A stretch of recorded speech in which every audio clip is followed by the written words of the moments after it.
Attention! The National Weather Service has issued a hurricane warning for the entirety of the National Hockey League. Please stay tuned for further information from the Storm Cellar.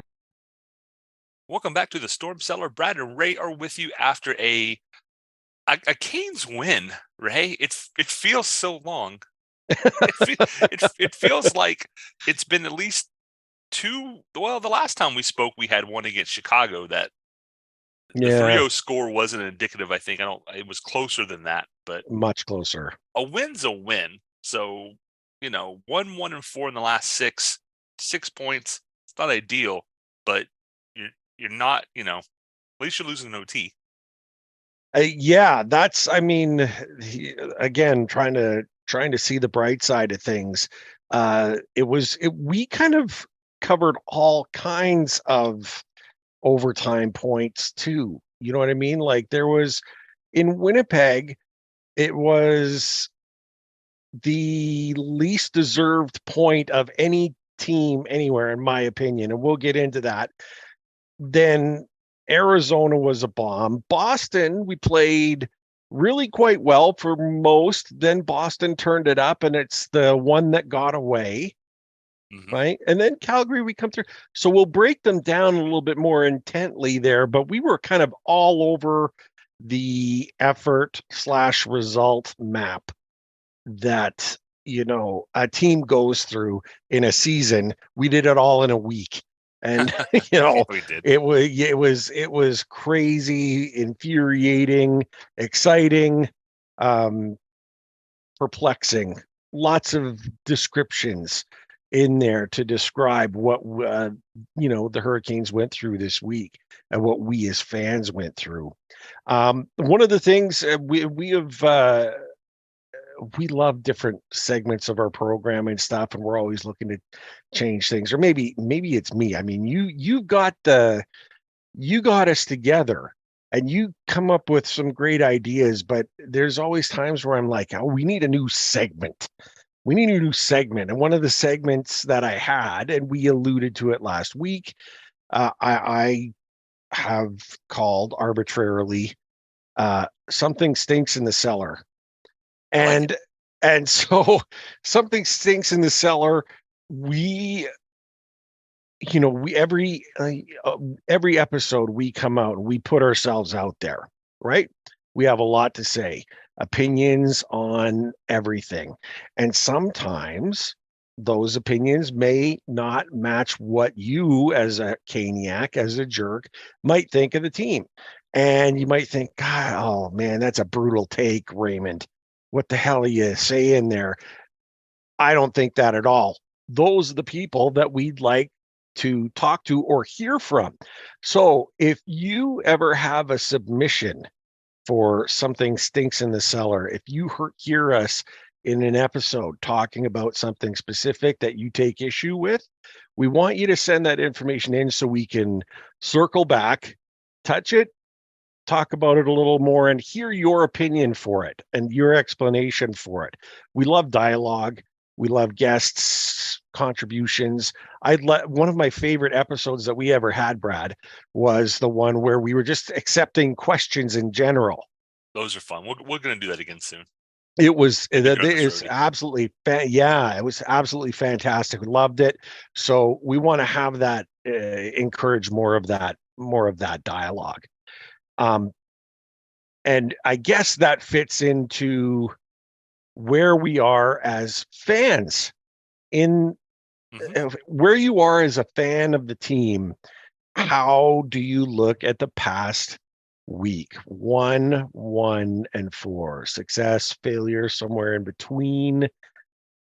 What's your take?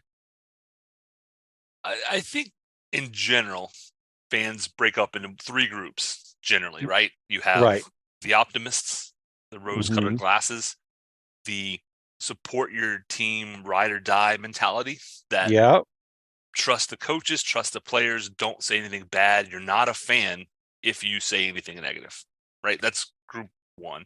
Yeah. Group 2 is the other one. These guys are professionals. They're the best. How dare they, make a mistake?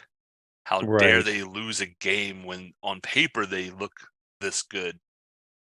and the people who nitpickily will find little things to gripe about in an overall excellent, game, for example. Yeah. Which is different. We do some of that sometimes because what else is there to talk about sometimes, Well, right? And yeah, that kind of brings me to the third type of fan, which I like to think that we are, that's where we are. which I is the like this one. realist, right? Yeah. I have high expectations. Like, I get critical of the team at times, usually running on emotion. Like 9 times out of 10, if I'm saying something that's highly critical, it's during or right after a game. Mm, Ask me the next day, and normally my opinion is softened quite a bit where I've had time to, remove myself from the game. Emotion comes out of it a little bit. I can look at, the replays, maybe see things I didn't see before, and say, okay, analytically, this is more what I'm seeing. So, I'm going to call out the team when they're playing terrible. I'm going to highlight guys who I think are doing well. And there's a lot of examples, I think, that mhm. that the one that popped in my head when you mentioned this earlier today was first line Martinook. Yeah. I've been critical of that, as have the majority of people, and it's because he's a step slower and a step behind Tavo and Aho when they're going, and Mhm. it never seems to work. However, in the past week or so, actually Martinook has had a resurgence this year. He's played a lot better this year than last year, and it No actually question. kind of worked for a game or so. And I've seen a bunch of see, you're all idiots, and Rod knows what he's doing. Well, I think the truth is in the middle, right? I often find the truth is in the middle. The calling Martinook out because he's not as skilled as Aho and Tavo, and doesn't add as much to that line as Jarvis or Svechnikov can, I think is a fair point. I think it's valid. He's a very good hockey player. He's one of the best in the world, but he's not on their level when we're Right. talking about needing to put points on the board. That doesn't mean that situationally it can't work, or for games it can't work, or that he doesn't bring something else. It's not bashing the guy. Look how well he's played on the third line with Stahl and Fost. But Yeah. you see those things like, well, Brendan Moore was even quoted as saying people who don't, want Jordan on the first line don't know what they're talking about. Well, I don't think that's true either. Like, we're seeing issues with the team, and if Martinook is one of your top 3 guys, like, that's a problem. It's Yeah. great that you're willing to switch up the lines and putting him in positionally, and overall, I think Rod does an excellent job with that. But Rod isn't perfect. Some people are going to get angry at that. I mean, but it's true, right? Yeah. The power play hasn't changed in 3 years or more, right? And that's a Jeff Daniels thing. Mhm. I'm one of those people who the buck stops with the head coach. Like, his job, if something isn't clicking, is to figure out what's going on. Right. Last year, the power play is just dominating for the first half, and then it just falls off the map It did. until the last 2 games. It's just Mhm. nowhere, just gone. Having Daniels coach the power play, the players have all been swapped out. They've gone through a litany of players on those Yeah. power play units. They've swapped them out. They've done all kinds of things, and things just aren't working. Yeah. Does more need to be done in that area? I think they do. And that's not to bash Rod Brendan Moore. This is going back to third kind of fan. Realistically, Yeah. the power play doesn't show up in the playoffs. They're not going anywhere. It's just a fact of life. We take too many penalties. See, I said we, not they. See, good for me. There you go. Excellent. There it take is. too many penalties to not have a strong power play. I've been focusing on that too, saying we more often and especially on the negatives. Especially on the negatives, I've been saying we more. You said for you it was a first line Martinook. That was the thing that jumped out to you. For me, and I think it was last year's Natchez, this year's Natchez. You know what I mean? When Sure. last year, he was struggling so mightily, and we saw it, and we would get so frustrated and so angry. We never stopped acknowledging his talent. We never stopped acknowledging his skill. We knew it was there. The problem was it was in the execution. And like that's what I think defined both you and I, where we kind of fall in the realists. We're not afraid to point at the warts and say, we've got issues. We need to take care of this. Right now, we pump up the guys all the time. We've called for saves of the year already by Kochetkov, and I mean, there's goal. We've been going nuts over Natchez all season, and rightfully so, because he's been magnificent. We still see the drop passes to no one every now and again, right? And that still makes us mad, Mm-hmm. but we're also pointing out the successes and right. stuff. And So I think that's we're not going to focus on those. I think, that's that group too, right? They're all yeah, he scored a bunch, but look at this. And I don't I think we try not to do that to the guys. Did he make some errors? He did. They're all going to make some errors during the game, but overall, his level of play has really been top notch, and I'm not going to fault him on the nitpicky stuff unless everybody's there. Yeah. If all there is to talk about is nitpicky stuff, well, then we'll do it. And I always preface it with, this is nitpicky, but yeah. Well, it would be like saying, you know what, Svetch, yeah, he got a hat trick against the Oilers both of those games, but he had chances to line up McDavid. He had him dead right, could have lined him up and just drilled him and didn't. Oh, Svetch, what's the matter with you? Right. That's two hat tricks, but he didn't get the lacrosse goal last night. So yeah, we gotta bury him for that. Come on now. Like I like to think that we're somewhere in the middle, and it's just funny. So now I'm going to put you on the spot, Brad. Woohoo! How do you deal with when you are the realist? How do you deal with the Pollyannas in chat aspect, in interaction? How do you handle the negative Nellies? There's the Pollyannas, the uber Pollyannas, and the negative Nellies. How do you deal with them? The negative Nellies are easier, because a lot of times if I see somebody who is, in my mind, kind of a habitual, like this person just likes to gripe, right, I just kind of tune them out, to be honest.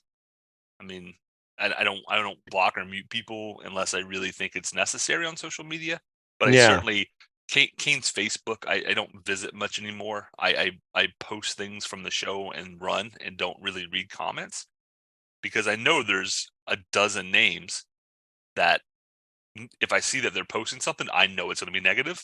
I just skip it. Their opinion is devalued, in my opinion, because it's always problematic. It's always the end of the world, right? Right.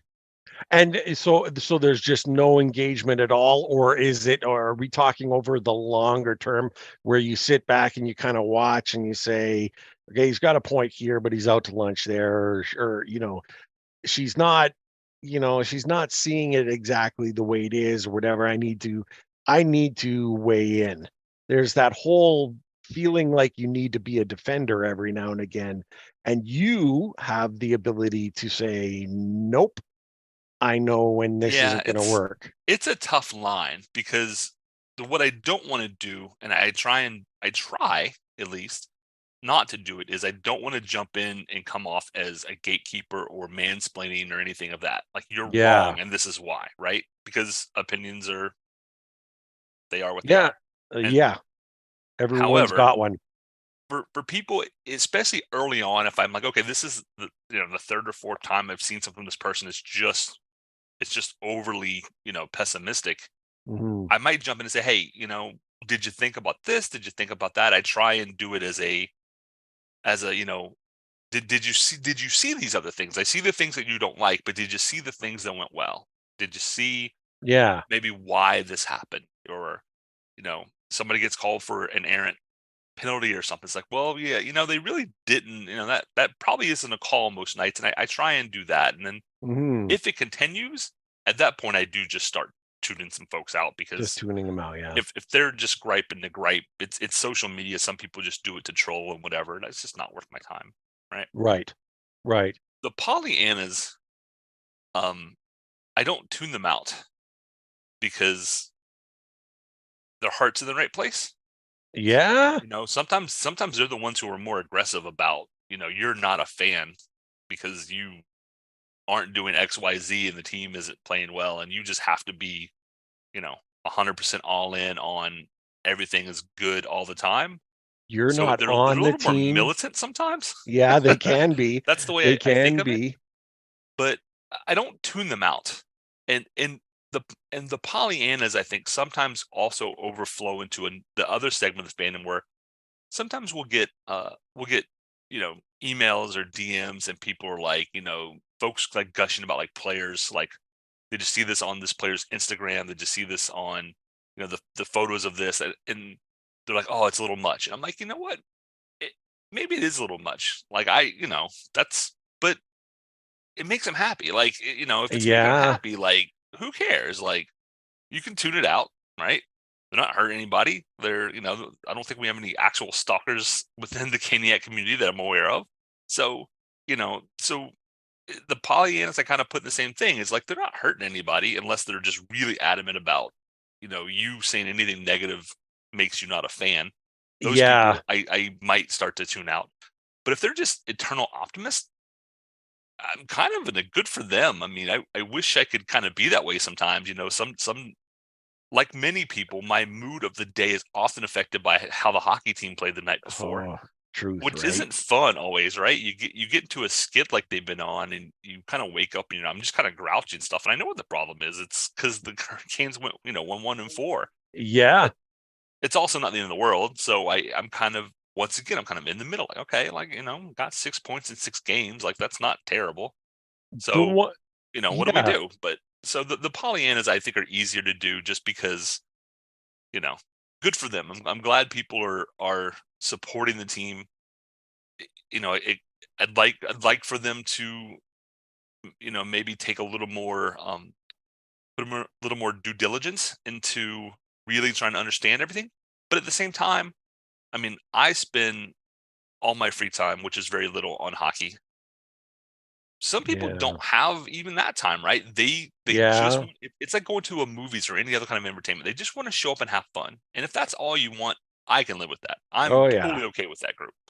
If you just want to show up and pull for the players you're going to pull for and see them win and pull for the team, I got no problem with that. Yeah, like no, there's no. The only time I get to a problem is when it starts to become you're not a fan because you're not always positive and happy about what's going on. Yeah, well, and that's kind of the things that I ran into after the Arizona game specifically, which oh boy, anybody who's positive after that game's got to. Well, and it wasn't even so much. They definitely have Hurricanes colored glasses on. There was only one positive thing in that game, and that was Kochetkov, who made a save of the year. I believe that was in that game. It was the save of the year where he had no business making the save, and he throws his arm out there and gets the stop. It was sensational. It was great. Kochetkov is what kept that game from being an 8-0 loss instead of just 4. That's pretty brutal. It was horrendous. And you see these comments, oh, here come all the negative fans. And it's like, and my immediate response was, did you watch the game? If you didn't watch the game, I might understand why you would say that. But if you watch the game, like, find something positive outside of Kochetkov, find something positive and go ahead and tell me, what do you have? What was great about that?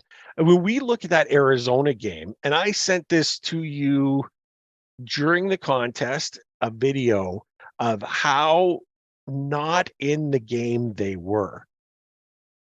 It was in the third period, and they're down. Puck goes out of play. And so you've got that whole 15 seconds where lines are changing and everyone's getting back on. They're getting ready to keep them going, right? Mm-hmm. They could barely figure out who was supposed to be on the ice. When you They sent me that couldn't. clip, and it wasn't obvious to me on TV, but when you sent me the clip, I'm like, oh my God. Like, they And literally don't know who's supposed to be on the ice. yeah.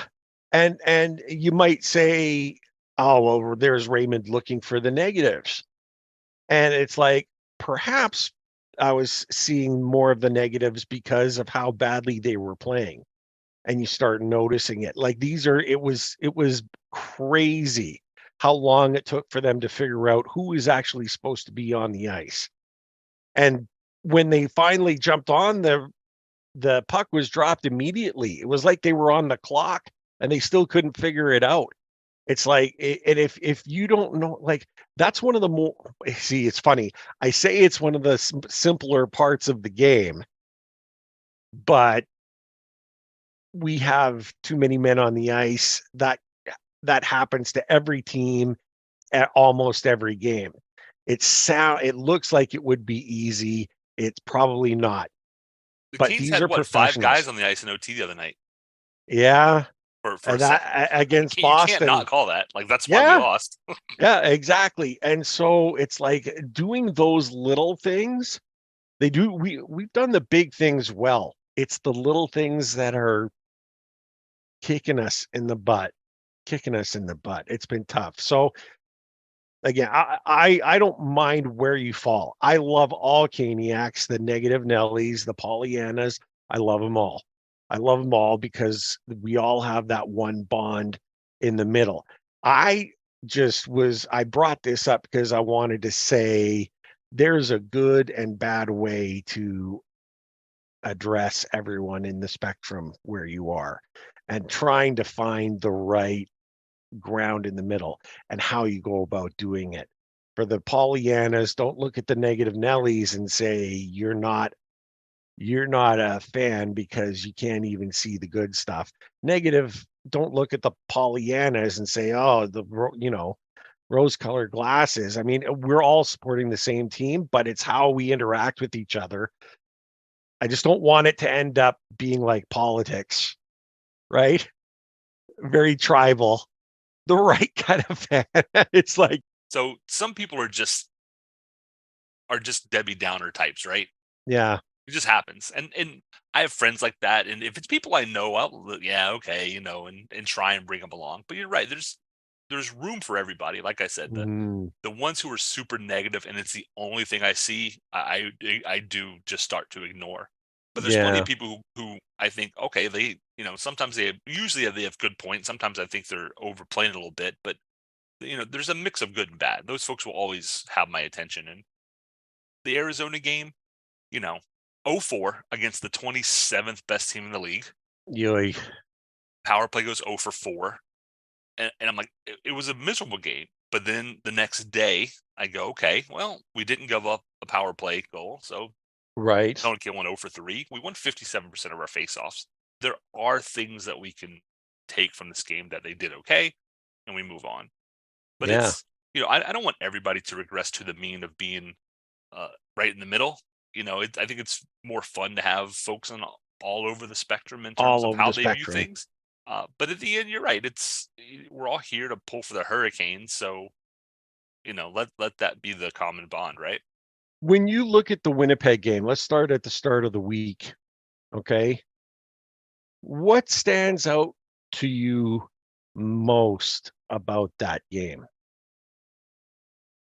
And we've said it that it was the least deserved point ever earned in this team's history, in my mind. I don't recall ever getting a less worthy point than what we received on Monday in Winnipeg. I just saw this is Stastny coming back to the Jets. We've got Jarvie, who is born in Winnipeg. Lots of local fans love him to death and stuff.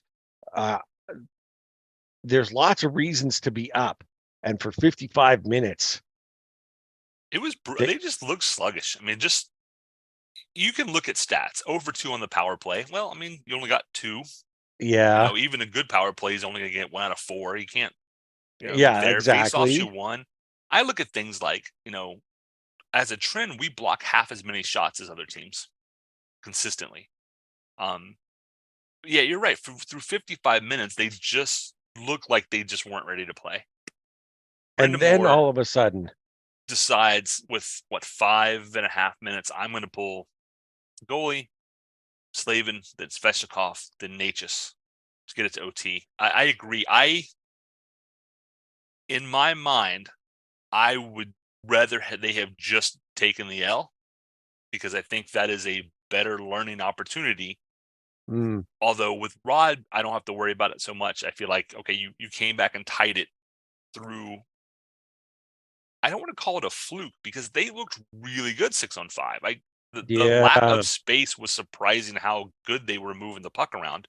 And yeah, I just wanted to yell, why can't you do that the other 55 minutes of the game? yeah.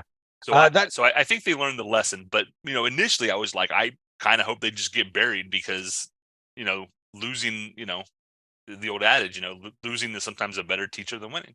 It absolutely is, and that's how I kind of looked at Arizona.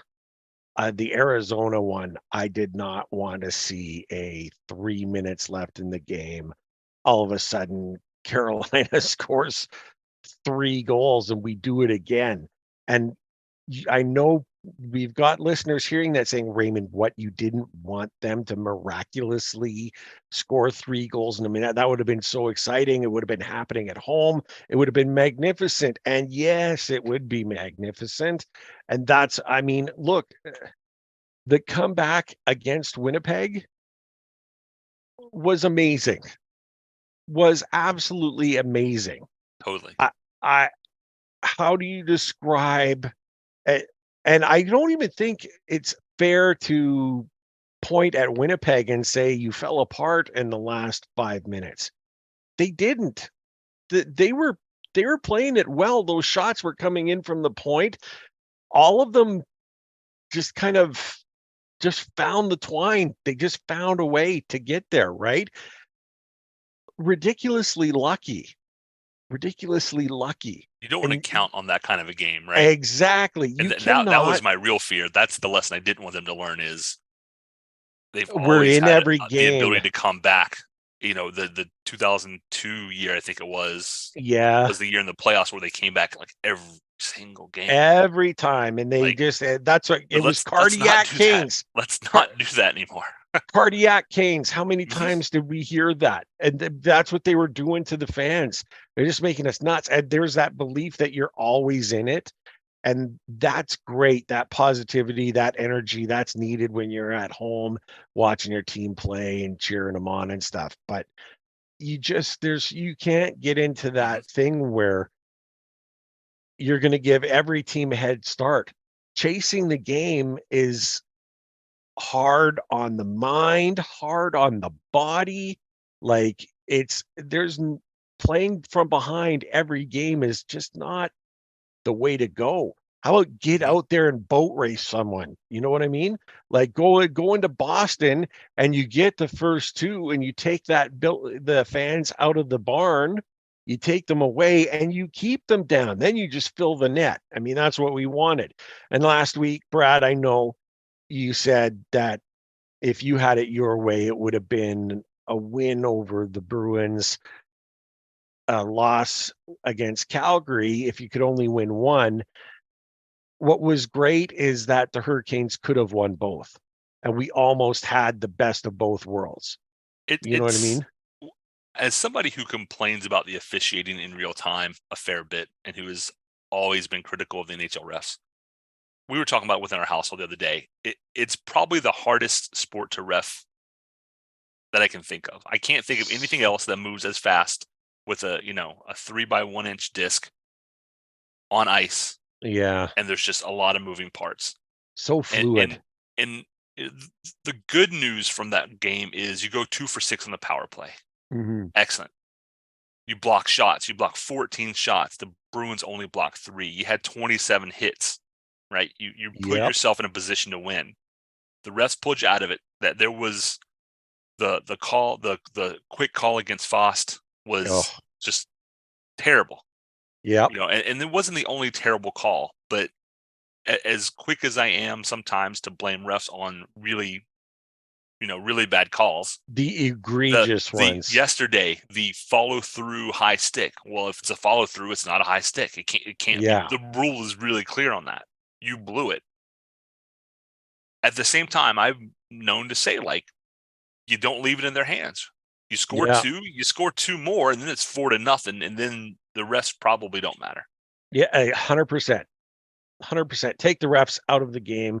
Go out there, give your best effort, push hard, get that goal, do what you need to do. And the guys, they've got that energy. They've always got that desire. They'll always be that way, right? But sometimes you just need to see results. Sometimes you need to see the Question results. for you. Sure. Before we get to the Calgary game, which was a much better game. Yeah.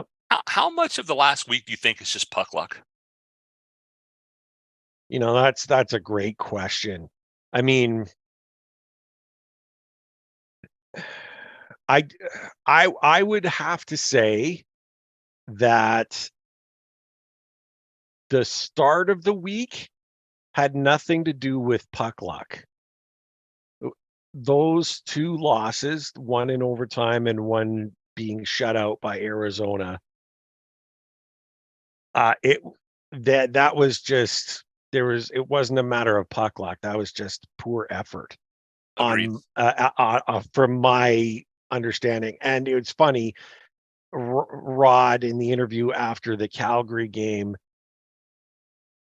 makes a statement saying, looking back at the week, he says the effort was there. I was happy with the guys and their effort and all the rest of it. And I'm like, whoa, no revisionist history. Let's take a look at it. And Winnipeg and Arizona were terrible games. The Boston Calgary situation, I think it's fair to say puck luck had a little bit to do in all of that. You know what I mean? Like in those 2 games, just the way it kind of went out. That's where I see it. Like the Boston game, losing games you don't have to be negative about all the time. Sometimes the other team just beats you. This time the other team was the refs, but it was Carolina came to play in Boston on Black Friday. And that was one of the things that I said to you, during the game in Arizona. And what I put out into the Twitterverse, which was, you really expect like Black Friday is going to be a massacre if you come into their building and play like that. Like, that's just not acceptable. And they came in guns blazing, power play goals, caught Kniemi scoring on a power play. Like, wow. It was fantastic. We were getting everything that you wanted to see. And this is that whole, the dam's going to burst, right? That where it just, they're blocked up right now. But when they break through, it's all going to come through. And we're kind of seeing that. 2 power play goals against Boston, 2 against Calgary as well. And this is what we need. We need that special teams production to win games, and we're going to get it. We're going to get there, and it's nice seeing that. I like seeing things trend in the right direction. Yeah. This is not dissimilar to me than Nate just last year and the start this year. I love that he's on a roll, but going back to that middle of the road guy that I am, he started out last year hot too, right? Right. Then the concussion, then he cooled off. So glad to see power play goals in back-to-back games. I don't think the power play issues are fixed, but they are trending in the right direction. Whether or not they keep that up is up to them. Well, they've got a long way to go because they were, as far as their penalty kill goes, if I recall correctly, the stat that I heard in the Arizona game was they were number 31 in the league on the power play, rather. The Yeah, penalty it kill. was bad. Penalty kill is now in the top half of the league. I think they were 15th as of yesterday, There which is you what we go. said, I think, last week. They just need to be in the top half. They don't have to be in the top 5. They just need to be in the top half. Do you, I know you alluded to this earlier. I'm going to throw another question at you. Do you mind all the line changing to start the game? Better Because now than later. I mean, yeah, this is a hallmark of a Brendan Moore team, is that he's, your starting lines are not necessarily your ending lines. At this point, I'm just kind of used to it. Yeah. I will say that the line that has changed the least is generally been our best line, which is the third line, the stall line. What was it? Which game was it where it was for the first time and they forgot how long, where Jordan was not playing on the same line with Fost. It was like the first time in forever. It was unbelievable. They throw that stat out there and you're like, wow, Rod broke up Jordan Stahl. Rod broke up Jordan Stahl and Fost. Like, how do you not put those guys together? It's like peanut butter and jelly, you right? know? It's like it's kind of a rehash of last year, especially with Martin playing so well on that line. I mean, why mess with it? Right. And I get it. That's just one of those things about Rod. It drives me a little crazy sometimes, but it's just something he's going to do. I've learned to live with it. So I'm okay with it. Just at this point, I'm used to it's been 4 years. I'm just like, yeah, I know it's coming. And sometimes it works. I mean, and that's what it's about, right? It's not about it's about Martin being on the first line and bringing energy and bringing that enthusiasm and just getting his skates going and putting a body on people. And it's not necessarily about the scoring piece. It's about what can I do to make these guys to rattle their cages a little bit. Yeah. And just get something different out of them. And I get that. So I kind of look at these starting and you're right, the starting lineup has always changed by the time at the end of the game. He has to submit that as what, he needs to submit the starting lineup and get it like that. But it's going to change no matter what. I like to think that it's Rod's research. Rod Brindamore researching what he has and what he can do in what particular situation.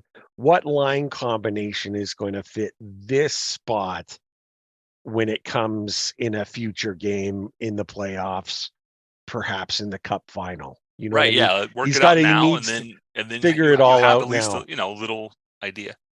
The really hard part in all of that is the fact that he's going to be doing this kind of research right through the end of the season, especially when Patches gets back. I mean, and we saw Jack Drury is in the lineup a couple of times. Jack's been good, but he's been moved all over the lineup to find his spot. What's been your take on Jack? Jack's one of those people I think who's been struck by puck luck. He's come really close a few times, and it's just, seems to just be a matter of inches for him. Yeah. But it's going to get there. I'm not worried about it. I think he's filled in. Honestly, of the players on the team, Jack's not one of my concerns. I'm much more concerned about Stastny. He's the first name that jumps to me. Is Kasha coming back at all? I'm worried, Tavo and Andersen, even yesterday, Rod made a comment like he's not close. Like those are things that concern me. Jack Drury's doing what he's supposed to be doing as far as I'm concerned. They haven't even talked about Freddie. Is like, what do we even know what the injury was? Has that ever been disclosed? I think I missed it. The injury hasn't been disclosed. What is going on? And we're in good shape. We're in good shape with Kochetkov. Make no mistake. Auntie Raanta was fantastic against the Flames. We're okay in goal in net, but I'd really like to know our assets, right? And they haven't disclosed the injury yet. So what do we do? What's wrong? Are we without him for the rest of the season? Is that Is that a situation for real? I wonder. And at this point, I asked last week if you would take Kochetkov or Raanta as kind of your 1A over 1B. And I was kind of on the fence. And I think you said you'd stick with Raanta as kind of your principal guy. I said Yeah. Kochetkov. I'm fully in the Kochetkov camp, I think. Raanta has not looked bad at all. But when I look at him versus the way Kochetkov is playing, that kid has confidence coming out the yang. Oh, he does. He's made There's some killer saves. I mean, he it's has. it's nice to have Raanta there, who is a solid veteran. I'm not worried about him, but I do wonder going forward, what's the deal with Freddie and with Kochetkov getting 4 years, which we haven't even touched on yet. 4-year deal for him. Where does that leave Raanta and Andersen for next year? There's no way we keep both of them. Nope. In my opinion. And at this point, I don't know how you keep Andersen given the injury history. I mean, Raanta's had tweaks and things, but not to the level that Andersen has. That's a real concern because when Freddie is on, he is the best of the three. Magnificent. He was magnificent all last season until the injury. I wonder what is there a league rule, and perhaps I should know this after following this sport for as long as I have in my life, but do they have to disclose what the injury is? That's like, or where, because I know that they always say upper body injury could be everything from, a deep Anything bruise above on the your toes, elbow. brother. Yeah, exactly. Right. Lower body injury, like anything below the neck. Exactly. I mean, that's the way it seems to go. It's crazy. But we haven't heard anything. Or at least I haven't. They don't have to. As far as in league rules, they literally just have to give you upper body, lower body. I think that's all they have to disclose because they don't want guys being targeted. If it comes out and says Freddie Andersen's right knee has a sprained ACL or something, then who's not going to crash into him, right, and try and take him out? So they do that on purpose. I think it's smart. It's a little frustrating as fans, but what are you going to do? It just wonders. It makes me wonder how serious the situation is. But it also makes me very thankful that we've locked down Kochetkov for those 4 years, worth the money. And look, I still prefer the veteran leadership, the steady hand between the pipes. I'm still in that, if I'm told like what I would like to see, but there is no denying that when Kochetkov is in net, it looks like the guys seem to have a little bit more jump, right? His enthusiasm is kind of infectious. There's something about him. There's an aura of I feel it as a fan. I get much more warm fuzzies when he's in net now than. Isn't that something? Some players just have it. We've got a few games in the they just finished this game here. Now they're going back on the road. Last night, big win at home, and then they get ready to go to the road. Pittsburgh for the first time this season. It should be interesting. Always a test, and these are those interdivision games that you really want to win. They were struggling before. Pittsburgh was really having their issues. Now we've got Pittsburgh, and who else do we have? St. Louis on Thursday. That's Thursday. One where I really hope Kochetkov is in against Bennington. I want him, yeah. Right. Then you have LA on Saturday, the Ducks on Tuesday, the Islanders on Saturday, and then Detroit on Tuesday again. Wow, so that's all over the map. It is. Every Tuesday in December, you have a hockey game. So gotta like that. Yeah, my son, having just watched all all 3 of the Mighty Ducks movies, is very excited for the Anaheim games. Oh, there you go. That's so awesome. I said, "Hey, that's awesome." Just to start with the Pittsburgh game. Pittsburgh and the Canes have similar records. They both have 11 wins. We have, 2 more overtime losses, which is the only real point differential. The big thing I notice, so the Canes are in okay shape. They're third in the Metro, so they're not even in a wild card. They're third in the Metro, even with the slide. Yeah. They're 8th overall on points in the whole league, so they're not in terrible shape. Yeah. Goal differential. The Canes are the only team in the playoffs right now in the East that don't have a positive goal differential. They're now at 0 after the Calgary game. That's Every other something. team, New Jersey plus 34, the Islanders plus 18, the Bruins plus 38, Toronto plus 10, Detroit plus 5, Tampa plus 6, Pittsburgh plus 7, Canes even. Wow. You have to get all the way down to the Western wild card to get a negative with Edmonton at -5, and then St. Louis at -12, who's had a resurgence. St. Louis, for anybody who hasn't been watching, dropped their first 8 and then won 7 in a row. I don't know which version of that we get Thursday, but I hope it's the one that drops 7 in a row. Streaky. Yeah, they're so streaky. As goes Bennington, there goes the Blues.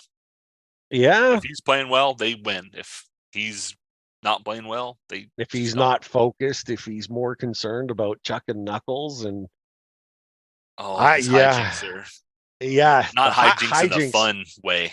No. He's it's hard to explain him, so I'm not even going to bother trying. What do you want out of this road trip? It's a 6-game road trip. Is that's how many games we're gone? Yes, sir. What is the bare minimum for positive road trip? Pittsburgh is winnable. Division opponent, you need that one. That's one. Yep. The Blues is hard to say. Depends on which Blues team shows up. All of these are winnable. Let me start with there. Yeah. LA has been playing okay. And I'm just trying to think. So Anaheim is a game that has to be won. I think you need to beat them. LA is third in the Pacific. Yeah. Behind Vegas and Seattle. So they're not doing terribly. They're kind of on par with you. Anaheim is the worst team in the league. If you can't beat Anaheim, but is that another trap game? Is that another Arizona game? Yeah. The Islanders game, surprisingly, is potentially the toughest, of the roadie. Yeah. So the Islanders are playing great. And then Detroit's third in the Atlantic. So, I think you want to, a lot of times on roadies, if you just want to come out and split them, if you can pick up wins against Pittsburgh, Anaheim, and the Islanders, I would be good with that. If you can get a 4th win, great. If you can get, so if you can pick up 6 points out of these games, I think that's pretty fair. But in my mind, you want to pick up the right 6 points. I don't care if you lose to Los Angeles. It's not going to really affect you if you can beat the Islanders, right? Detroit. Those are Eastern Conference teams. You need to win those. And isn't it great? I mean, that's the deep thought that we bring to these sometimes, where it's not even this is where people may take up issue with it. Right now, we're saying, look, it doesn't matter necessarily which game, it doesn't matter that we win. It matters which games we win. I mean but that's the in-depth knowledge that we have, right? I mean, when you're looking at it, you want to beat the teams in your division, keep them down, win those games, right? So those are 4-point games. A win, exactly. You beat Pittsburgh, that's a 4-point game. That's worth a loss to St. Louis and to LA, as far as exactly. Yeah, the same goes. Like a win against Anaheim, while it should be an fait accompli, right? I mean, that should just be what it is. Would that win be as valuable as a win against the Islanders? No, not at all. Not at all. It's just so weird. It's weird, right? Like, and you could have a fan look at it and say, come on, guys, you're complaining about your win? No, we're not complaining necessarily about the win. They're just beating the wrong teams. And we're not, you know what I mean? It's affecting where we're standing in the lineups. It's great like that. I mean, I don't know. For me, 12 points available. I need to see 8. I need to see 8 out of 12 points in this next 6. I would like that. Like I Like said, that. I'll take the 6, but they they need to continue the momentum they built up the last 2 games. Yeah, The for Bruins was an sure. OTL. That's a tough one. But, early on, particularly, they played really well. That needs to continue. Against Yeah. Calgary, I thought they looked overall really good. Yeah, they sure You did. just need to build on it. Like, they're still not playing great. They're playing good. Mhm. Penalty kills in the top 15 of the league. The power play is showing a little bit of life. Yeah. You just build on that, right? It's not. Yep. You said all year, you're in a good spot to make the playoffs. Just make the playoffs healthy, and then see what Mhm. happens. If you're going to peak then. I don't care if we string off 12 in a row the way Boston did at home for a Yeah. new NHL record the other night. That's great, wonderful for them. Where are they going to be in May? Okay, very quickly, I'm going to jump in because you brought up streaks. New Jersey Leafs game. 3 goals disallowed for New Jersey.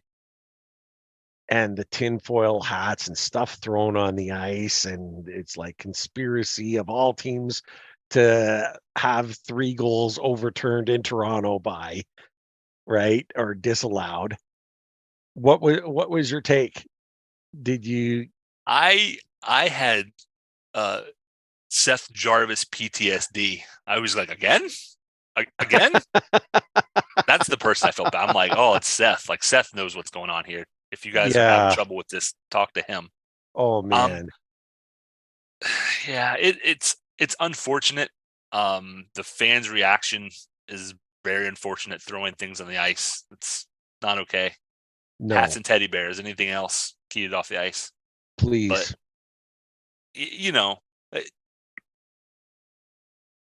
The thing that jumped out at me about that was, it ties into a video that I don't know if you've seen it yet, but we shared it on Twitter. So if you haven't seen it, check it out. Of Matt Murray of said Toronto Maple Leafs intentionally pushing the goal off the pegs. The video that we reshared is 3 times that he did it. The first 2 I think were really painfully obvious. The third time it looks like maybe he just bumped it and it wasn't really, but the first 2 were so blatant.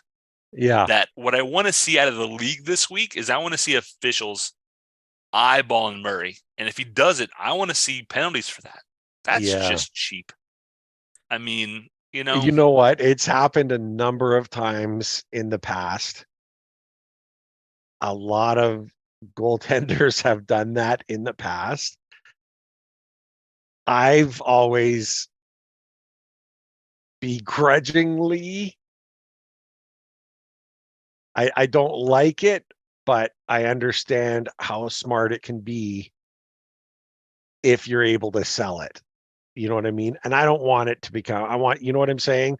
Like, I'm giving the guy credit for finding the loophole, doing anything to help his team win. It involves cheating, right? But so is every penalty.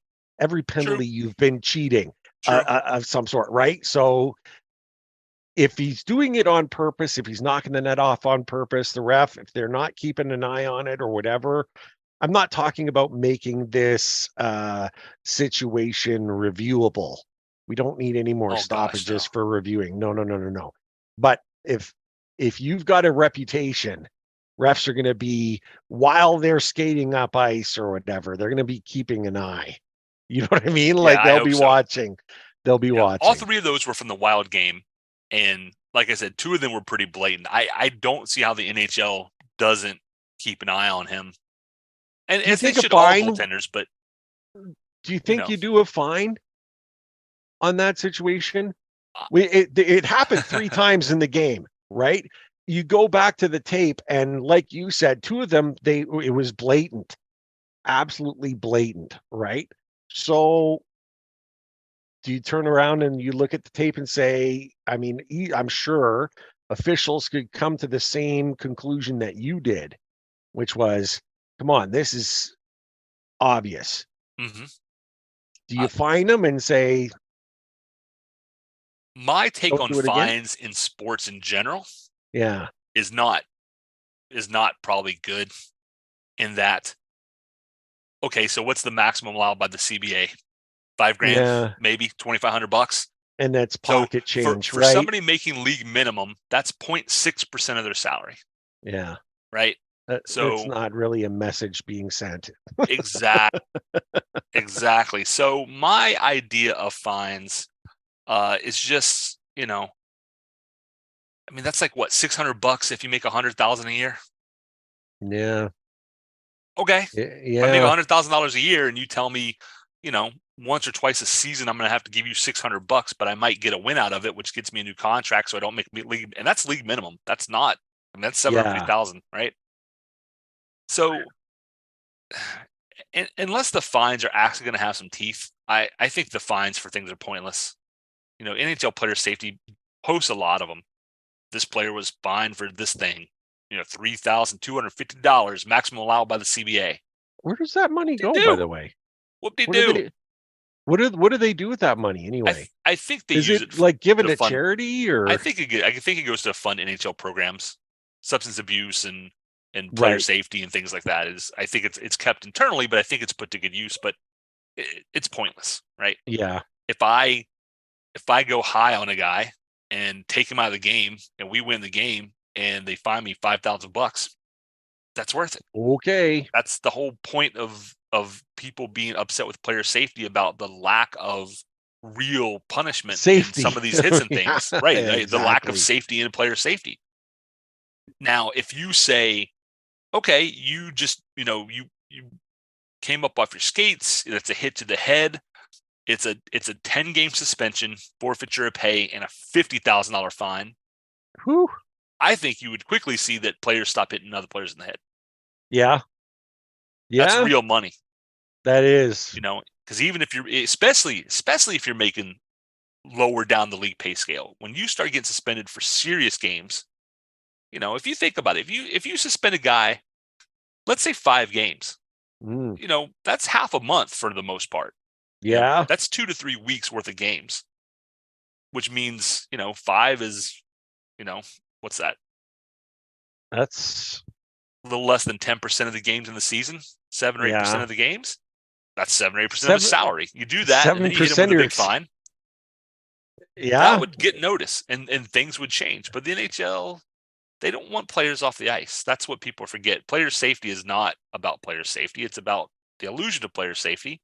Right. Because if you take Trevor Zegras off the ice for 5 or 10 games for an actual suspension that matters, who's going to watch the Ducks? No offense. Yeah. Why bother? Well, Trevor Zegras is out. I'm not paying to go to that game. I'll wait till he's back.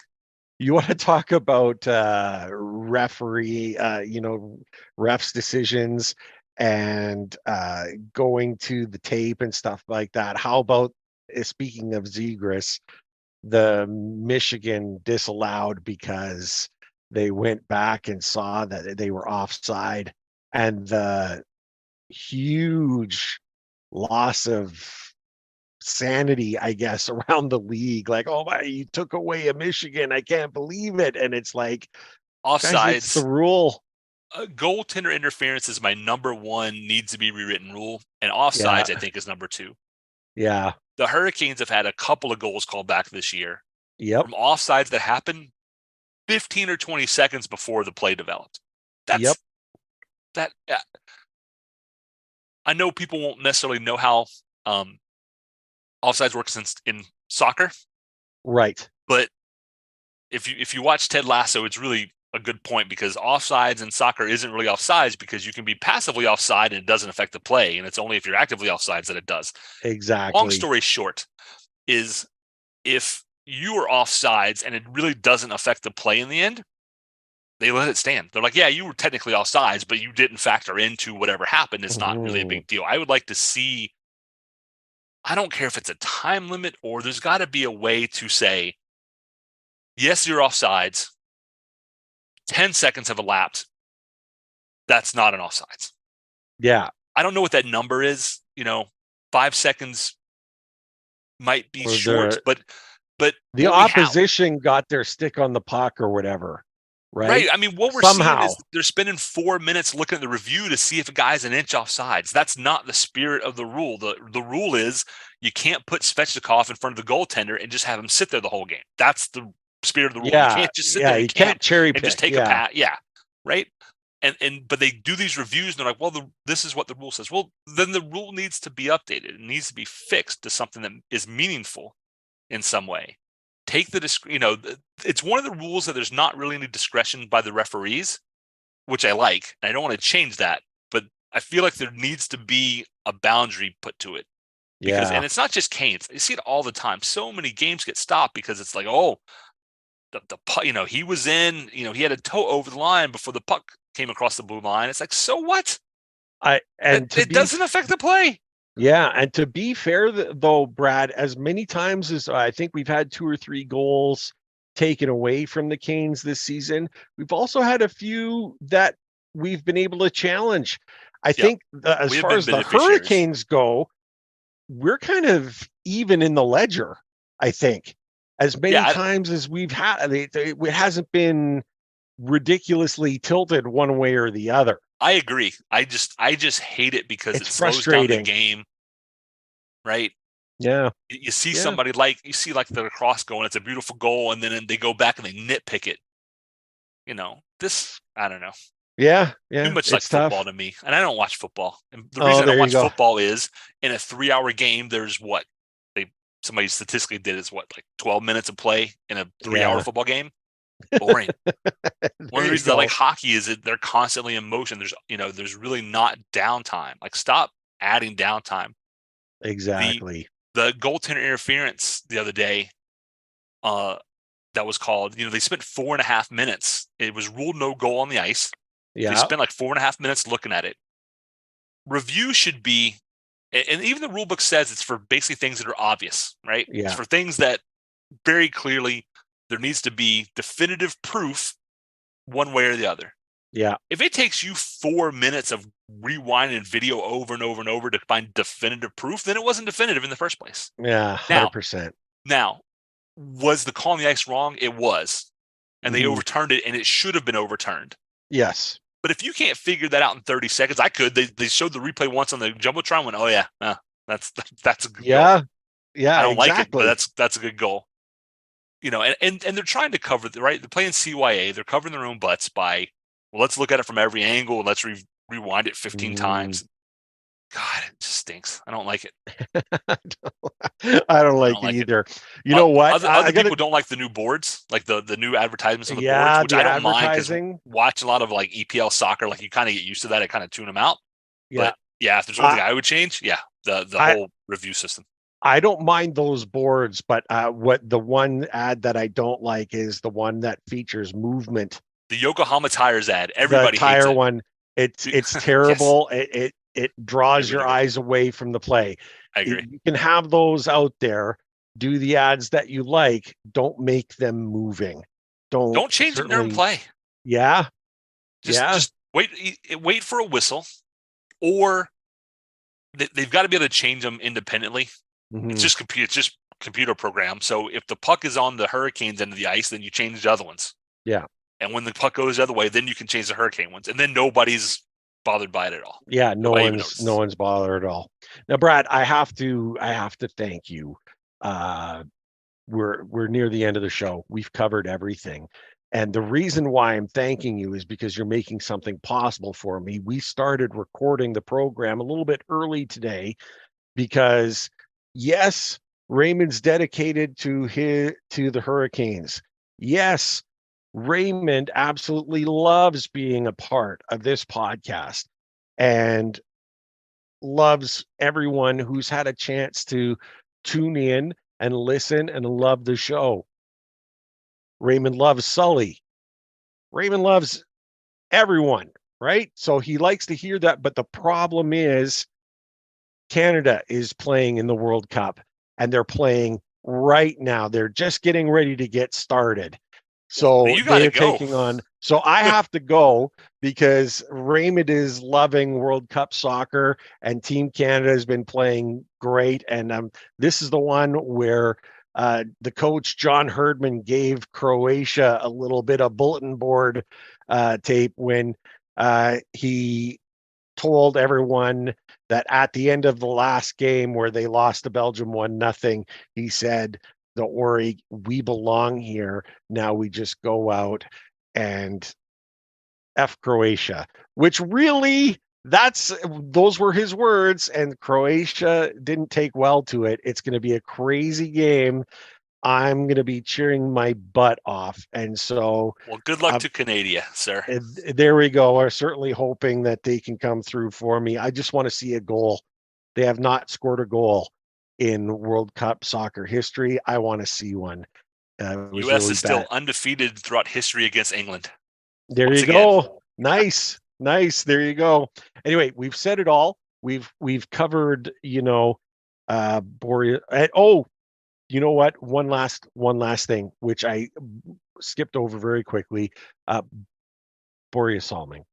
Börje Salming has passed. We have had a chance to talk about him in the past and the suffering that he went through playing in the NHL, where he dealt with xenophobia that just no one should ever have to deal with. And he was tough as nails and a great defender.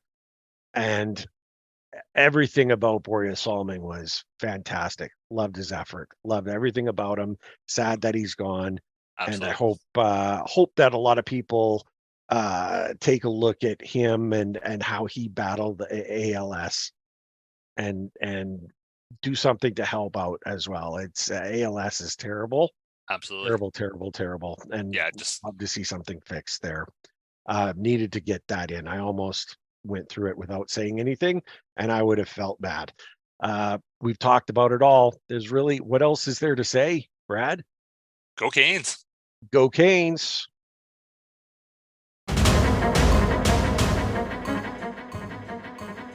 Thank you everyone for tuning in. Ray and I greatly appreciate your support in helping us produce an informative and fun podcast. As always, we'd like to say that we believe hockey is for everyone. Whether you're a Caniac or a bunch of jerks, doesn't matter, as we're just a couple of jerks anyway.